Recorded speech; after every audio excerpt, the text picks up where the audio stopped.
Alors, une fois connecté sous Moodle, vous cherchez le cours qui s'appelle Retour des TP de 5e par exemple. Vous cliquez dessus. Alors dans le cours que vous avez sous les yeux qui centralise tous les TP de physique, vous allez cliquer sur un des thèmes, par exemple matière, thème par lequel nous allons commencer l'année. Ensuite, vous choisissez le TP que vous souhaitez rendre, donc le TP numéro 1 par exemple. Vous verrez les consignes de retour du TP, ainsi que le statut de la remise.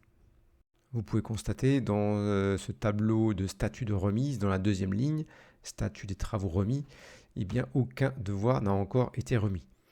Alors pour ajouter un travail et pour remettre donc un devoir, il faudra cliquer sur ajouter un travail.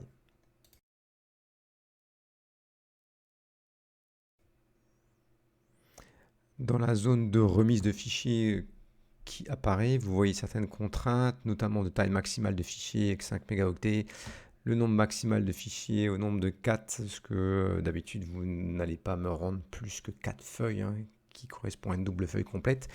Vous avez aussi des contraintes de format de fichier qui sont notées en dessous sous l'appellation type de fichier accepté.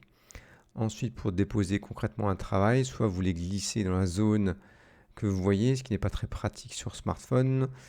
Donc je vous conseille de cliquer plutôt sur la première icône. Ensuite, vous cliquez sur choisir un fichier. Vous cliquez sur l'icône appareil photo et vous prenez en photo la première page en veillant à ce que cette photo ne soit pas floue, qu'il n'y ait pas de problème d'ombre, de reflet. Donc vous prenez cette photo, vous la validez si vous êtes content, sinon vous la reprenez.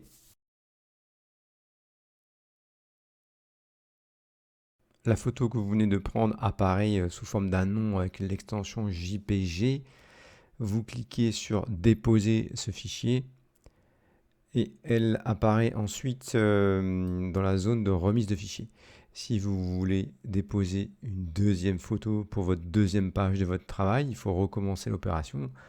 Vous recliquez sur la première icône, choisir un fichier et vous sélectionnez l'appareil photo.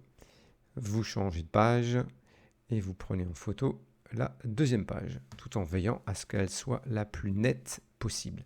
Si vous prenez une photo floue, elle sera aussi floue pour moi et je ne pourrai peut-être pas la corriger. Une fois que tout cela est fait et que vous avez bien tous vos fichiers qui ont été déposés, il suffira de cliquer sur enregistrer. Ensuite, vous verrez que le statut de remise passe à remis pour évaluation avec un bandeau vert. Donc ça signifie que je l'ai bien moi-même reçu pour évaluation. Et c'est tout ce qu'il y a à faire.